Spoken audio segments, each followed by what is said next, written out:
saya melihat itu khususnya dalam bidang behavioral science termasuk bidang pendidikan itu hati-hati apakah efeknya itu harus masih jangka panjang.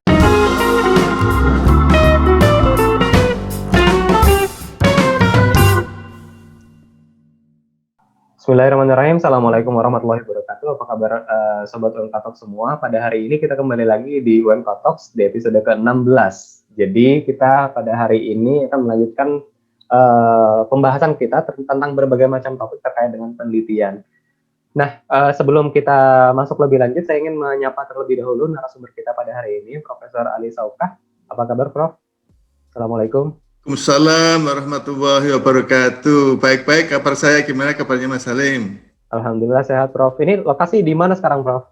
Lokasi ada di Jogja sekarang. Oh, di Jogja ya. Baik, Prof. Saya kemarin membaca-baca buku I Teach What I Believe yang Prof. Ali tulis itu ya. Ya. Dan di salah satu chapternya saya menemukan subjudul yang menarik yaitu tentang short term dan long term effects. Iya. Tadi apa itu, Prof? Kalau boleh tahu. Ya, baik. Ini kaitannya dengan metode penelitian ya, metode penelitian yang salah satunya adalah menggunakan eksperimen. Ya, dalam menggunakan eksperimen itu yang menjadi pokok persoalan utama adalah hubungan sebab dan akibat. Ya. Betul. Hubungan sebab dan akibat. Nah, hubungan sebab dan akibat ini memang tidak selalu mudah itu. Jadi oleh karena itu sebenarnya ini banyak tidak dibahas dalam buku ya secara khusus mengenai akibatnya. Ya, bukan sebab ya, tapi pada akibatnya itu. Yang dalam buku itu pokoknya dianggap umum begitu saja, padahal sebetulnya itu sangat tergantung pada keilmuannya ya. Jadi kalau keilmuannya itu misalnya fisika yang atau kimia yang dalam kaitannya dengan penelitian eksperimen itu lebih banyak dilakukan di laboratorium, itu memang beda dengan penelitian eksperimen yang dilakukan dalam bidang pendidikan misalnya. Tapi sebenarnya tidak hanya pendidikan ya, dalam bidang-bidang disebut dengan ilmu perilaku, ilmu tingkah laku, ilmu perilaku. Behavioral science ya. Science. Dalam behavioral science, jadi sebetulnya behavioral science itu termasuk medicine ya, ilmu kedokteran itu termasuk misalnya sumber datanya itu atau mengatakan partisipannya itu misalnya kan manusia dalam kaitannya dengan pasien, pada pasien misalnya itu kan menyangkut perilaku manusia gitu ya, ilmu perilaku manusia. Nah, dalam hal pendidikan itu seringkali eksperimen itu dilakukan melibatkan para peserta didik di kelas, eksperimen metode mengajar misalnya itu. Itu harus dilihat bagaimana hubungan antara sebab dan akibat itu, apakah kira-kira bisa langsung dilihat setelah diberi treatment, setelah diberi perlakuan ya. Perlakuan ini yang dianggap sebagai sebab ya. Misalnya metode itu dianggap sebagai sebab ya, penyebab treatment perilaku yang kemudian dilihat akibatnya, dampaknya terhadap pembelajaran, hasil pembelajaran, learning outcomes itu dianggap sebagai dampak, sebagai akibat. Ya, efek. Jadi saya melihat itu khususnya dalam bidang behavioral science termasuk bidang pendidikan itu hati-hati apakah efeknya itu harus masih jangka panjang ya, tidak dilihat dampaknya dari treatment, dari perlakuan, dari penyebab tidak bisa langsung dilihat, sehingga harus masih menunggu. Misalnya katakanlah kalau ngajar, ya ini sekali lagi ini sangat mudah dipahami. Kalau ngajar itu melihat dampaknya itu 6 bulan atau 4 bulan 16, misalnya dalam bentuk mata kuliah itu ya.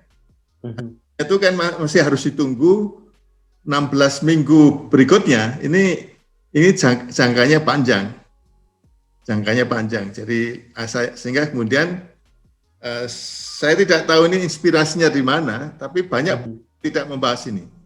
Sehingga dari segi efek, dari segi akibat, segi dampak itu bisa dipilah menjadi dua, yaitu dampak jangka panjang, jadi dampak dari perilaku, dampak dari perlakuan, ya, dampak dari treatment, dampak dari penyebab itu saja masih lama.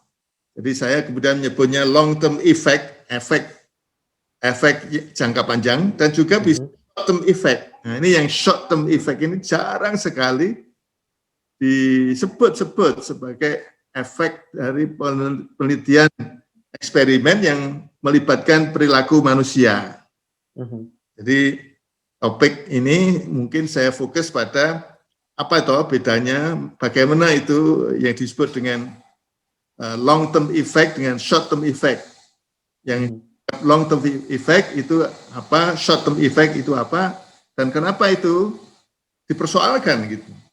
Gitu, Mas Salim. Baik.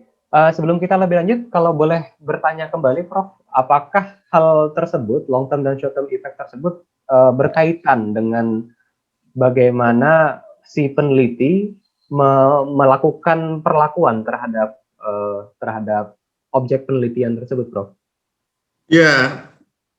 Ya, perlakuannya itu, jadi sebetulnya bukan masalah perlakuannya, tapi dari segi waktu, cara perlakuan dengan dampak atau akibat yang ditimbulkannya.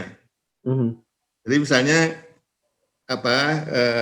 itu tadi yang saya katakan, menggunakan cara mengajar tertentu, ya, metode baru misalnya, metode baru mengajar, kemudian diperlakukan ya pada hari ini pada mahasiswa untuk bisa melihat peningkatan kemampuan mereka dalam kompetensi tertentu, ya. Jadi lihat hasil belajarnya itu tidak bisa dilihat besok akan meningkat, belum bisa. Itu bisa harus berkali-kali. Harus berkali-kali, yang kemudian baru bisa dilihat nanti akumulasi dari perlakuan berkali-kali itu pada learning outcomes, capaian pembelajaran mereka di akhir semester misalnya. Ini kan sangat lazim ya, kalau kuliah itu kan tidak mungkin hanya 1-2 hari kemudian lihat ya.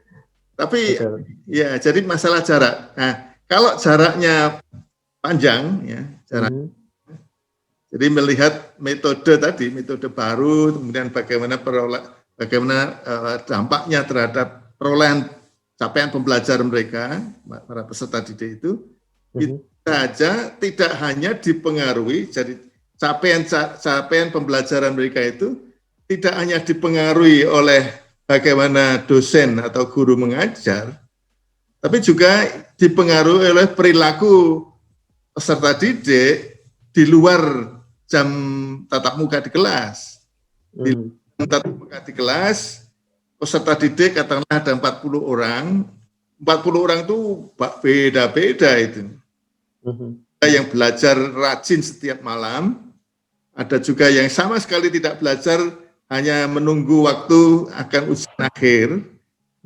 Ada juga yang mungkin mereka itu berinteraksi, ya artinya berinteraksi dengan gurunya, dengan dosennya, atau pokoknya perilaku mereka di luar jam tatap muka itu sangat mempengaruhi, kalau saya menyebut ikut mempengaruhi hasil mengajar dengan metode baru tadi.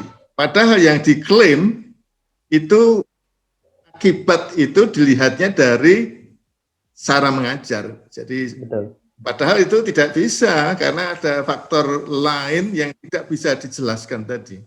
Berarti ada validity threat di sana, Prof. Tidak bersih, ya betul. Jadi ada faktor-faktor lain yang mungkin ikut mempengaruhi capaian pembelajaran mereka di akhir semester tanpa bisa dijelaskan. Ya, jadi ini memang tidak akan pernah bisa diselesaikan ini kalau yang menggunakan long term effect. Nah, bagaimana kalau dalam penelitian itu harus melibatkan itu, ya perlu dijelaskan. Perlu dijelaskan bahwa hubungan sebab dan akibat ini bisa saja dipengaruhi oleh perilaku mereka di luar kelas. Nah, kalau kemudian mau lebih mengurangi kekurangan validitas ini, maka bisa saja mereka diberi